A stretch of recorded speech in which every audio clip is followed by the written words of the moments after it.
तो बिहार की जो राजनीति है वो वंशवाद से प्रेरित होकर आगे चल रही है। और ऐसा केवल राजनीति में होता है ना कि मतलब दादाजी मंत्री थे तो पोता भी मंत्री बनेगा, अगर पिताजी विधायक थे तो बेटा भी विधायक बनेगा।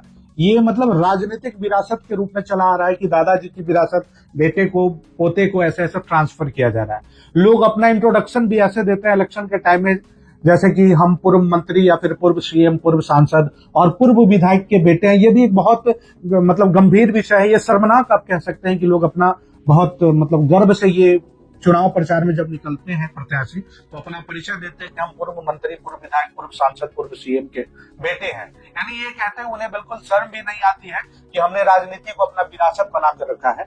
और सबसे ज्यादा तकलीफ कब होती है ना, जब हम उनकी विरासत की नीतियों का विस्तार अपनी जिम्मेदारी समझ लेते हैं। हम पढ़े लिखे होते हुए भी अपनी राजनीतिक अधिकारों को समझ नहीं पाते हैं और हम वैसे वंशवाद से प्रेरित जो राजनेता हैं, जो वंशवाद से प्रेरित नेता हैं, उनकी नीतियों का, उनकी वंशवाद की नीतियों का विस्तार अपनी जिम्मेदारी समझ लेते हैं और हम उनका झंडा बुलंद करने के लिए सड़कों पे आ जाते हैं।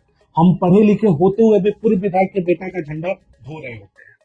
मतलब बदलाव की शुरुआत कब होगी, कैसे होगी, इसका कोई ठिकाना नहीं है। किसी में ऐसी सोच नहीं आई है कि वो इस बात को लेकर सोचे कि हम आखिर बदलाव कहां से करें। हम कब तक पूर्व विधायक, पूर्व सांसद और पूर्व नेता के बेटे और उनकी विरासत की जिम्मेदारी संभालें।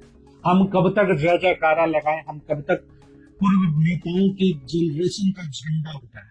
जब तक हम अपने वोट की ताकत को नहीं समझेंगे, समाज के प्रति अपनी जिम्मेदारियों को नहीं समझेंगे, तब तक हम पूर्व विधायक के बेटे का झंडा ही ढोते रहेंगे।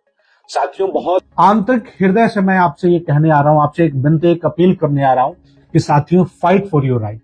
आप अपने अधिकार की लड़ाई लड़ो और जब तक आप अपने अधिकार की लड़ाई लड़ना नहीं शुरू करोगे तब तक ऐसे अशिक्षित और वंशवाद से प्रेरित नेताजी आएंगे और आपका मनोबल ऐसे बढ़ाएंगे जैसे नेताजी ने आपको गोद ही ले लिया हो। वो नेताजी आपको छोटे मोटे ठेकेदारी का ठेका दिला देंगे, जहां आपको लगेगा कि 25-50 हजार रुपया कमा करके आपने अपने परिवार के प्रति बड़ी जिम्मेदारी निभाई और नेताजी अपने बेटे को एक बड़ा जिम्मेदारी दिलाने का सोच रखेंगे।